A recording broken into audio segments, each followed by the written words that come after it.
രാവിലെ ഒരു മോർണിംഗ് വാക്കിന് നടക്കുവാണ്. വ്ളോഗിലുള്ളതൊക്കെ കാണാമല്ലോ. അമ്മ ഇങ്ങനെ ഓരോന്നൊക്കെ ഉണ്ടാക്കി തന്നെ നമ്മൾ കഴിച്ചു പോകും. അതനുസരിച്ച് നമ്മൾ വീർക്കും.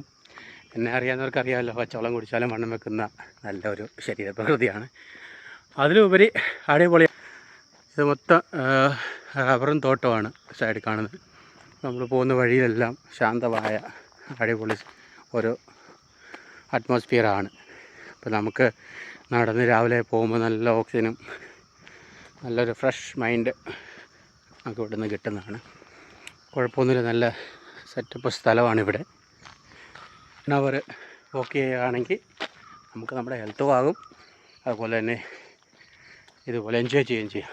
നിങ്ങളൊക്കെ തീർച്ചയായിട്ടും ഓരോ ദിവസവും ഒരു 3/4 മണിക്കൂർ മേളിൽ എല്ലാവരും നടക്കണമെന്നാണ് എൻ്റെ സജഷൻ. അത് വണ്ണം കുറയ്ക്കുക എന്നുള്ളതല്ല, ഈ പോലെ ഒരു ചെറിയൊരു ഫ്രഷ് മൈൻഡായിരിക്കും നിങ്ങൾ ത്രൂ ഔട്ട് ഡേ അത് പോകാനായിട്ടുള്ളത്. അപ്പോൾ അതുകൊണ്ട് വെറുതെ എല്ലാവരും കൊടുത്തൊരു വേറെ ഒന്ന് ഷെയർ ചെയ്യുന്നുള്ളൂ. ഇവിടെയൊക്കെ മേലോട്ടൊക്കെ ഒത്തിരി പൊക്കമുള്ള സ്ഥലങ്ങളാണ്. ഇവിടെയൊക്കെ ഇപ്പോൾ കുറച്ച് വീടുകളൊക്കെ വന്നു ഇവിടെ. പക്ഷേ നല്ല ഒരു ശാന്തമായ രീതിയിൽ തൊട്ടപ്പുറത്ത് കുറച്ച് കണ്ടമൊക്കെയാണ്. ഇപ്പോൾ നിന്നൊക്കെ ഇവിടെയൊക്കെ നല്ല അടിപൊളി ഇടതൂർന്ന മരങ്ങളും റബ്ബറുകളും അതുപോലെ പല കാര്യങ്ങളുമാണ്. മൊത്തം കണ്ടം കാണാമല്ലോ അടിപൊളിയായിട്ട്. പക്ഷേ ഇവിടെയൊക്കെ വലിയ ശല്യമുണ്ട്. ഇപ്പോഴത്തെ കൃഷിക്കൊന്നും ചെയ്യാൻ പറ്റത്തില്ലാത്ത അവസ്ഥയാണ്. ഇതുകൊണ്ട് വീട്ടിലിരിക്കുന്ന അമ്മമാരുടെ സാരിയാണ് ഇതെല്ലാം. ഈ പ്രദേശത്തെ കണ്ടെത്തി മൊത്തം ഇതുപോലെ ഓരോ ബാനറുകൾ കാണാം. കാരണം എന്ന് വെച്ചാൽ ഇത് കണ്ടോ, അടുത്ത് ജാതിയാണ്. ഓരോരുത്തരടുത്ത് ഓരോരുത്തർ ശരിയാണ്. ഇതിൽ നല്ലപോലെ ജാതിക്കായുണ്ട്,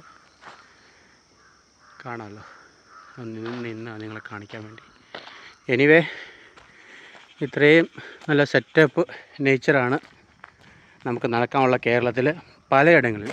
സിറ്റിയിലേക്കുള്ള സ്ഥലങ്ങളിൽ ഇതുപോലെ രാവിലെയൊക്കെ ഓരോരോ സ്ഥലങ്ങളിൽ ഇറങ്ങി നല്ല അടിപൊളിയായിട്ട് നടക്കാൻ പറ്റും, പോകാൻ പറ്റുന്ന നേച്ചറുള്ള സ്ഥലങ്ങളാണ്. നിങ്ങളൊക്കെ തീർച്ചയായിട്ടും പോകണം എന്നാണ് ഞാൻ പറയുന്നത്. എല്ലാവരെയും അതിനുവേണ്ടി പ്രൊമോട്ട് ചെയ്യാൻ വേണ്ടി, അല്ലെങ്കിൽ ഒരു ബൂസ്റ്റപ്പ് തരാൻ വേണ്ടി നമ്മളെടുത്ത വീഡിയോ. അപ്പോൾ തീർച്ചയായിട്ടും നിങ്ങളുടെ ഹെൽത്ത് നോക്കുക, എൻജോയ് ചെയ്യുക. അതുപോലെ തന്നെ ഇതുപോലത്തെ പ്രകൃതി സൗന്ദര്യം രാവിലെയൊക്കെ ഇറങ്ങുമ്പോൾ ഓരോ കിളികളെയൊക്കെ സൗണ്ടും ഒരു കിളികളെയൊക്കെ കാണാൻ പറ്റുന്ന പണ്ട് വർഷങ്ങൾക്ക് മുമ്പേ കണ്ടതാണ്. പക്ഷെ അതിന് മുമ്പേ ഇപ്പോഴും അതൊക്കെ നല്ല രസമായിരിക്കും. രാവിലെയൊക്കെ ഇതുപോലെ ഓരോ വീഡിയോ ഒക്കെ എടുത്ത് അടുത്ത് ഇറങ്ങുമ്പോൾ നാട്ടിൻപുറത്ത് നോക്കുമ്പോൾ ഈ ചെക്കൻ എന്നാ പറ്റിയാൽ വെറുതെ വഴി അവിടെ പോയിട്ട് പറഞ്ഞ് നടക്കുമല്ലോ.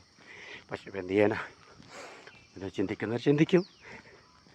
പക്ഷേ ഇതിൻ്റെ ബെനിഫിറ്റ്, അതിൻ്റെ ഗുണം അറിയണമെങ്കിൽ സ്വന്തമായിട്ട് നമ്മൾ പോയേ പറ്റത്തുള്ളൂ. അപ്പോൾ അന്ന് പോയി നോക്കണം എല്ലാവരും. അതാണ് എൻ്റെ സജഷൻ. ഇങ്ങനെ നടക്കുന്ന സമയത്ത് ഇച്ചിരി വേർക്കത്തൊക്കെ വിധത്തിൽ നല്ല സ്പീഡിൽ നടക്കണം. യൂത്തിനൊക്കെ സാധിക്കും. പ്രായമുള്ളവരെ കുറിച്ചല്ല പറയുന്നത്.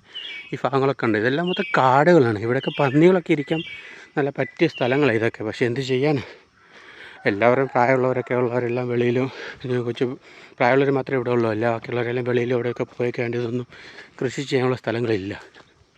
അതുകൊണ്ട് ഇരുമ്പുളിയുള്ളതാണ് ഫുള്ള്. ഇരുമ്പുളി നമ്മുടെ ഇപ്പുറത്തൊരു വീട്ടിലേക്ക് കണ്ടപ്പോൾ അടുത്ത ഇരുമ്പുളിയാണ് ഫുള്ള്. അതിൽ ഈ സ്ഥലം കണ്ടോ, ഈ സ്ഥലത്താണ് ഞാൻ പറഞ്ഞത് ഇവിടെ ഒരു തണ്ണിമത്തൻ ഇട്ടേക്കുന്നത്. നമ്മുടെ അയൽപക്കത്തൊരു സ്ഥലമാണ് പുള്ളിയുടെ. തണ്ണിമത്തനാണ് ആ ദേശത്ത് മൊത്തം.